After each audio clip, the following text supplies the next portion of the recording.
General Mkhwanazi did mention he had a meeting with Minister Senzo Sibiya and himself at the minister's official house. He said he would never have a meeting with a criminal. But when he met the alleged member of the Big Five, he doesn't tell us. Now, Brown Mokhotsi sat down with Sizwe Mpofu Welsh on SMWX. Now, one thing was very clear. He wasn't coming to whisper, he came to detonate. And I have to say that Brown Mokhotsi doubled down on the same explosive claims he made at the Matlanga Commission. My name is Alokwan, and these are the news that matter the most. Now, Brown Mokhotsi says that he was an undercover SAPS intelligence operative. He says that he infiltrated networks. He also said that he was exposing corruption from the inside. And these are things that he also said at the Matlanga Commission. So basically, in this interview, there is nothing new that Brown Mokhotsi stated. And we still have the same concerns that we had after the Matlanga Commission, that there is still no verified documentation confirming that he was officially a crime intelligence agent. And there's no public record and no confirmation from the SAPS. It is just his word.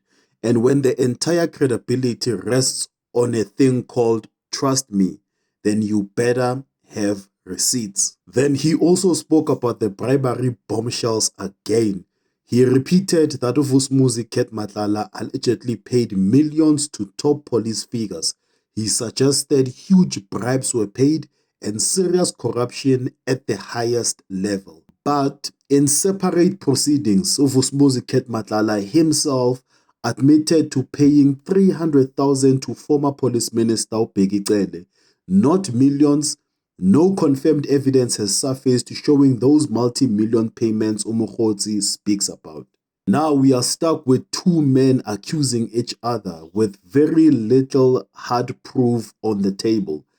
Then it escalated. Now Brown Mokhotsi also revived claims that senior police leadership and even Zulu royalty were influenced or recruited by foreign intelligence, specifically the CIA. And that is just not corruption. That's international conspiracy territory.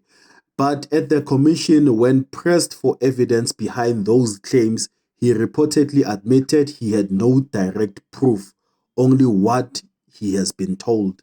And if we were to be honest, this is the same pattern Brown Mokhotsi has been using all along.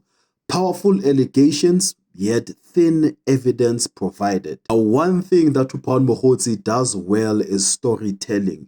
He speaks with confidence, he names proper and relevant names, he references meetings, money moments. It sounds detailed, it sounds believable, but detail is not evidence. And in a country like South Africa, where corruption is real, where state capture happened, where people have been lied to before, the public is desperate for the truth. And desperations make explosive narratives very powerful.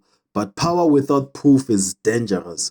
So if you are planning on watching the interview Yaga Brown Mokhotsi and Sizwe Mpofu Welsh and expect something new from Brown Mokhotsi, I'm just going to be honest with you, there is nothing new. Now that interview was more of a reinforcement of what he already said at the commission. Same themes, same accusations, same narrative of being an insider exposing rot. No new documents were presented, no new verifiable financial trails, no new corroborated witnesses. It's just a stronger defense of his position. And we're at a point now where we refuse to become a country that believes in accusations without evidence, even when those accusations target powerful people. Accountability requires proof, not passion, not performance, but proof. And until that proof surfaces, Brown Mokhotsi's interview with Sizwe Mpofu Welsh remains explosive but unverified. We as South African citizens, we no longer need more noise, but we need facts. And whoever has the facts must just bring them forth. What do you think? And if you find some sort of value in this content, please do subscribe or you can share a star.